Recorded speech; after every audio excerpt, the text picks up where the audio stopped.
In this 5-part video series, we're counting down our top 5 biggest what-ifs in Toronto Raptors history. In our previous videos, we discussed picks 3 through 5. In today's video, we'll be discussing our second pick for the biggest what-if in franchise history.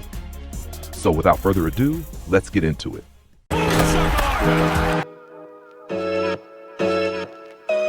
Three of us, all of us except Abby, had for our top 2 pick, which was the biggest mistake was not allowing Mac to grow.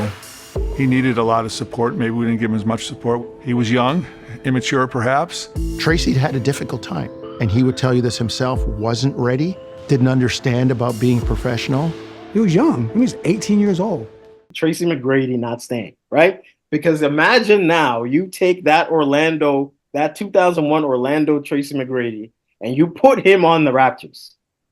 That game 7, Raptors are winning that. Absolutely, right? There's no doubt. And then when we're thinking in the conference finals, okay, do we beat the Bucks? Maybe, maybe not. You give us McGrady, we're beating the Bucks. We're going to the finals, right? So to me, I'm a little surprised, Abby, that you had McGrady you're in top 4 instead of top 2 with the rest of us, because like you said, him leaving could have him staying, it could have fast-tracked everything with this franchise, right? Like if we have a finals appearance in 2001, like what does that do to the perception of the Raptors? It changes everything, right? And Kobe himself said that Vince and Tracy were some bad MFers, right? And if they would have stayed, it would have been honestly believed that it would have been Toronto versus the Lakers in the finals for at least 2 or 3 seasons, right? So to me, that has to be that it's a massive what if Tracy McGrady stays. Like, what do you guys think about that? Absolutely.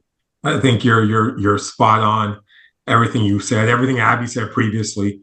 McGrady, we know how good he became once he left here. Like Abby said, 15 points a game his last year, jumped up to 27 as soon as he moved to Orlando. I think it was 26.8 to be exact. Vince was at 27.5 that same season. You know what I mean? Like you got 2 guys like just absolutely destroying. Now, would he have averaged the same amount? Would Vince average? They probably each would have took a little bit from each other, but Vince's personality, we just discussed, is a perfect type of guy to play with a guy like Tracy McGrady. Tracy McGrady was more of an alpha than Vince was. Vince was just more talented.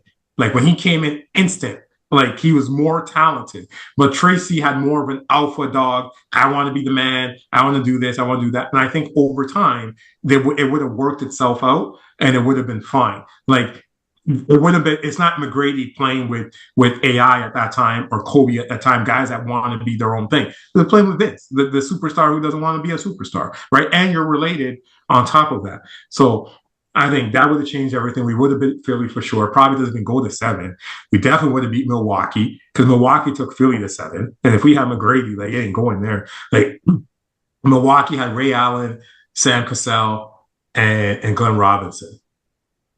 That was their top 3, but none of those guys at that time would have equaled Vince and McGrady as a duo together. And I understand why McGrady left at that time period, playing behind Vince, coming off the bench when he was showing clearly he should be starting. There was just a bunch of nonsense that was done with him. So I understand the frustration, but when we got in the playoff against the Knicks, McGrady was like one of the best players, if not our best player. Now, Vince got all the attention. He got double teamed, he got triple teamed. Van Gundy was picking him up at half court.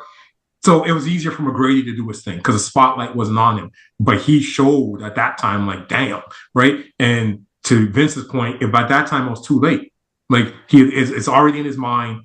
People were telling him, you need your own team. That was the era of people joining together. You need your own team. You can't play with another superstar. You got to beat Michael Jordan. Michael Jordan didn't play with anybody, even though he played with Pippen, like a top 50 player of all time. But that was the whole thing. Get your own team, get your own team, get your own team. And it sucks to this day. And McGrady, like in terms of team accomplishment, yes, he won scoring titles and stuff like that, but he never really did anything after that. He never got to the first round.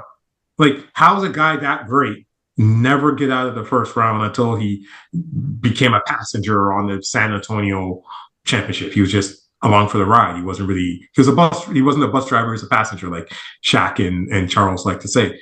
Never got out of the first round. So all these guys that leave Toronto for greater pastures, like Vince Carter, like I know there's a lot of hate on Vince when it comes to McGrady from outside, but Vince had a better career than T-Mac. Like he played longer, career numbers were better, got farther in the playoffs. Like was McGrady a better player at his peak than Vince? I would say yes. At his peak, he was probably better. But in terms of career, Vince had the better career. And if they had stayed together, like what Toronto could have done, it's crazy. Yeah. He is the one that got away. Justin, what do you think? Well, I knew it was done from his rookie year. I knew he was going to leave. In his rookie year, Darrell Walker said, we never should have drafted him. And I was like, there's no way he's going to stay after you say something like that. Your coach is saying that they made a mistake drafting this young kid. I was just like, already I knew, and you already have to look at this time, as Emmanuel was saying before, people weren't really staying in Toronto. You know, Damon left after 3 years. So what do you think McGrady did? He left after 3 years. But the one thing that I found very confusing is that Tracy said he wanted to leave because he wanted his own team. But where did he go? He went to Orlando, where they just got Grant Hill, and Grant Hill was coming off a career year. So the logic didn't make any sense. I'm like, so you're going to go play with someone who's better than Vince Carter, right? It just so happens that Grant Hill happened to get injured, so it became his own team, but that's not what was going to happen. He was definitely going to be the Robin to the Batman. There's no doubt about that, right? So that was a little bit strange. Just happened to work out for him, but his logic behind it was a little strange. So to me, I almost felt like there was something more than that. I felt like he just didn't want to play with his cousin. I felt like it could have been maybe some jealousy or something, because once again, if you were going to do that, why would you go somewhere that has a better player than Vince? There was a point where McGrady, as he got older, admitted that it was kind of a mistake. He always wondered what he could have done if they'd stayed together. And speaking of mistakes, not too long ago, it was just a few weeks ago, actually, Darrell Walker admitted that he made a mistake handling Tracy. So, everyone's coming back admitting their errors within the organization, that they did things wrong. So that really tells me, if everyone is admitting all these things, whether it's Damon, Darrell Walker, Tracy McGrady, that means that we really could have had something if all these guys had decided to sort of tough it out. Yeah, absolutely. So a couple of things I'm just going to say before we get to Abby's top two pick regarding choosing to go to Orlando. So I think there's a few things there, right? So number one, he wanted to go play at home, right? So Orlando was home, right? But you're correct in terms of him saying, well, because it did feel like there was some jealousy there. He literally had that quote saying in Toronto, it's the Vince Carter show, right? You don't say that unless there's jealousy, right? Who says that? Unless you're thinking, yeah, well, they were obsessed with Vince. It was all about Vince there and nothing about me, so I had to leave. That's your cousin. So then that made me think, so are they, like, how close are they? Are these guys as cousins, right? Because if your cousin is coming out saying, well, it's the Vince Carter show, I'm leaving, I'm not going back, and then the next year after he left, he was also throwing shots saying, oh, yeah, they would ask him about Vince's upcoming free agency, and then he would say, well, Vince is not going to stay. The type of star that Vince is, he's not going to stay in Toronto. He said that, right? So it was as if he was holding still some sort of animosity against, I think, the franchise as well, because to your point, Justin, though, like the way he was treated, because otherwise it's like, why do you say these things? It's like he was looking forward to Vince leaving and then the Raptors just being terrible. Luckily, Vince didn't leave. But the point I was trying to make, too, is that in terms of going to Orlando, not only was he going to go with Grant Hill, but don't forget that they were also very close to signing Tim Duncan and poaching Tim Duncan away from San Antonio, which would have been like the first sort of modern era massive big three, right? Like Tim Duncan, Grant Hill, and Tracy McGrady. And I remember Doc Rivers saying something to the effect of they lost out on Tim Duncan because Tim wanted to have like his family be able to be on the team playing. And Doc Rivers said, no, we don't make any exceptions for that. And then next thing you know, Tim Duncan saying, yeah, okay, I'm going back to San Antonio. And Doc Rivers was regretting that, right? But Tracy was going to go play with Grant Hill and possibly Tim Duncan, two guys who were not way better, but who were better than Vince at that time. So yes, it's not just I needed to have my own team. It was, I need to get out of Vince Carter's shadow. Number one, I need to leave Canada. I want to go back home to Orlando. So if I'm going to go and play with Grant Hill and Tim Duncan, okay, that's cool. I'll do that. But I just need to get out of here. That's what it felt like to me, and not just I need to go have my own team. But anyways, I digress. We could talk about this forever. So Abby, your second pick, I think we've already discussed, but what was that for you? Yeah, so my second pick was the Raptors not being able to draft Iverson. We all know he became Hall of Famer, superstar. I mentioned the numbers before when talking about McGrady. That last year, McGrady, he was averaging 15 points and Vince was averaging 25.7. Allen Iverson was averaging 28 points. Imagine if we had 28 points. I mean, again, they may lose a little if they're playing against each other, but having someone who could score 28 points a game on your team versus someone who was scoring 15. I mean, that's massive. And I know there's a question of if Iverson got drafted, maybe the Raptors would have been too good to potentially land Vince. But I looked at the year before, the season right before the draft.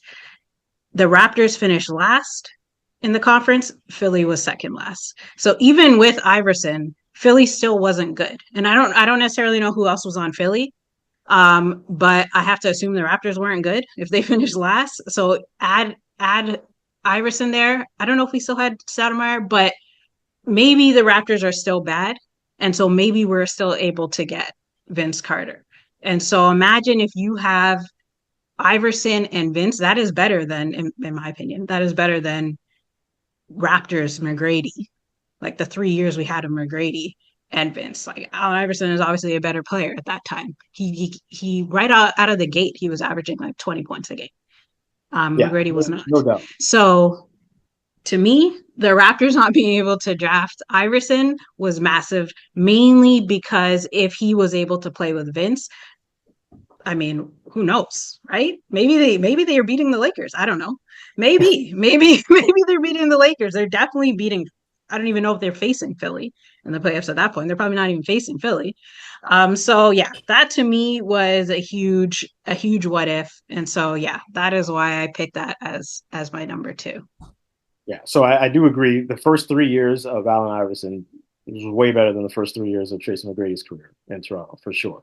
And I do agree that if we did have Iverson, that we would have been bad enough to still get Vince, because that Philly team, I mean, they had Jerry Stackhouse, who was a young star. So you could have said, so let's say you say, okay, if we drafted Iverson and we still have Damon Stoudemire, it's like, well, is that going to be too much talent? I don't think so, because Philly had Jerry Stackhouse, who was drafted like 5th in 1995, just the year, same draft as Damon Stoudemire. Jerry Stackhouse was a good player, right? And even with Allen Iverson, they couldn't win games. They also had Derek Coleman, who was a solid player back in those days.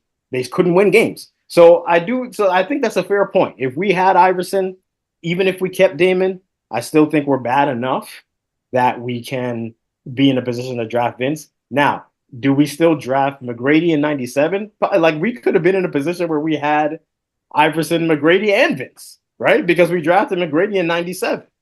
So if we're bad, we have Iverson in 96. We're still bad. We get McGrady in 97.